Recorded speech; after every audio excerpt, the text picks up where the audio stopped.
You're walking through a season of life when sleep no longer comes as easily as it once did.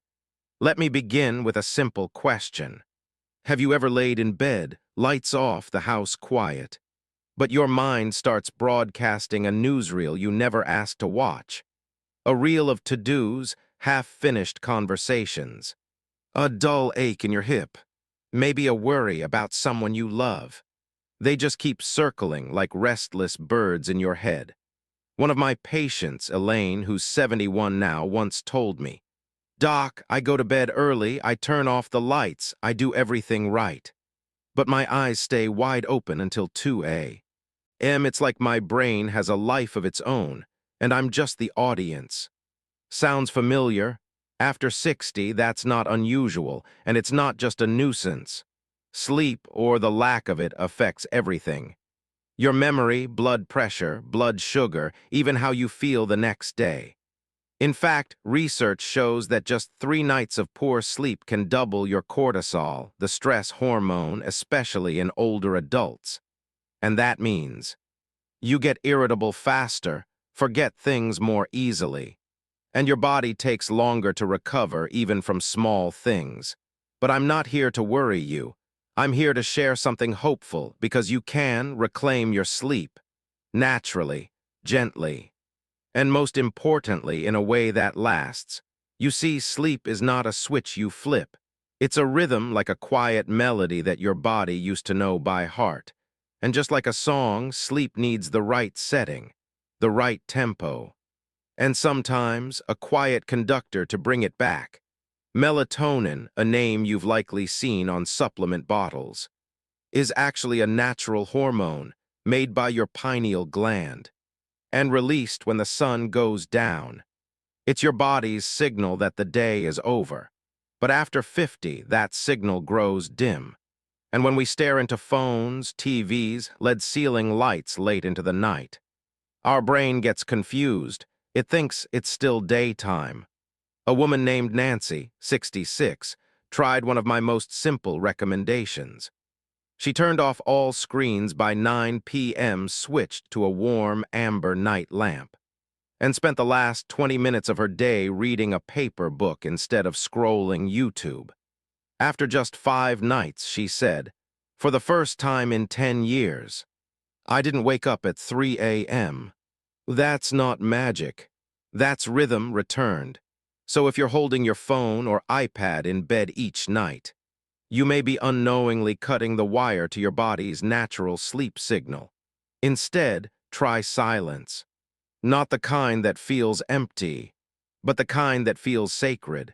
No screen, no noise, just a soft lamp. A gentle book. Or maybe just your breath slow and steady.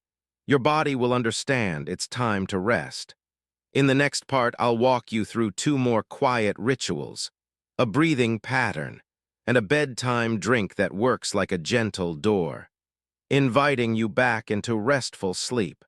But before we move on, I want you to close your eyes for just a moment, take one slow, steady breath, and ask yourself, when was the last time I truly felt at peace before I fell asleep? And letting your brain remember that night means rest, not alertness. Now let's move to something even more powerful. Something that's been with you since the moment you were born, your breath. You'd be surprised.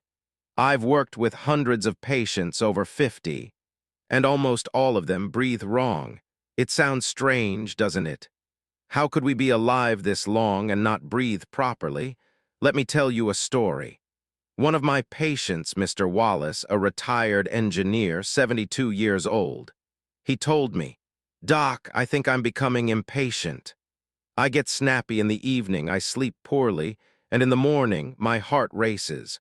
But my cardiologist says my heart is fine." I asked, "Do you breathe deeply?" He chuckled, "I've been breathing for 70 years, Doc." Of course I breathe. We laughed, but then I measured his breathing. 17 breaths per minute, shallow, quick, uneven. He was breathing from his chest, not his belly, from tension, not calm. So I taught him one of my favorite practices, the 4-7-8 breath. And after just 1 week, he came back and said, I didn't change anything else, just did that breathing thing before bed, and for the first time in years, I slept through the night. Let's try it together now. Right here, wherever you are, close your eyes for a moment. Breathe in gently through your nose, count to 4. Now hold it, count to 7. And slowly release through your mouth for 8 seconds. No rush, no force, just quiet awareness. This is not just breathing. It's a message to your nervous system, to your heart, to your mind. It says, you're safe, you can rest now.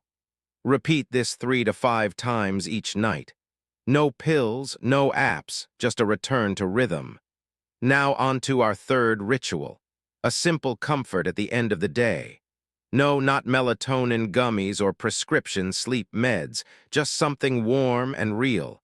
A cup of warm milk, unsweetened, is more powerful than you might think. It contains tryptophan. That's the amino acid your body uses to make serotonin. And serotonin turns into melatonin, your natural sleep hormone, or if dairy isn't your thing, try chamomile tea with a few slices of fresh ginger. Chamomile is nature's gentle sedative, and ginger helps settle digestion, an often overlooked reason why some of us toss and turn at night. One of my closest friends, a former military nurse, now lives in Florida with his wife. Each night, like clockwork, he boils a small pot of water. He adds dried chamomile flowers, a touch of ginger, and just sits quietly with it on the porch. No screens, no scrolling, just tea and stillness. He told me once, I don't need TV to fall asleep anymore. That little tea time is all I need to feel safe, to close the day. You see, none of this is complicated. Turn off the blue light. Breathe with intention. Sip something warm and soothing. This isn't magic. It's alignment. It's listening. It's letting your body do what it already knows how to do. When you get out of its way, even after 60, especially after 60, you still get to choose your rhythm. And you're hoping this video might be the thing that helps you finally drift off.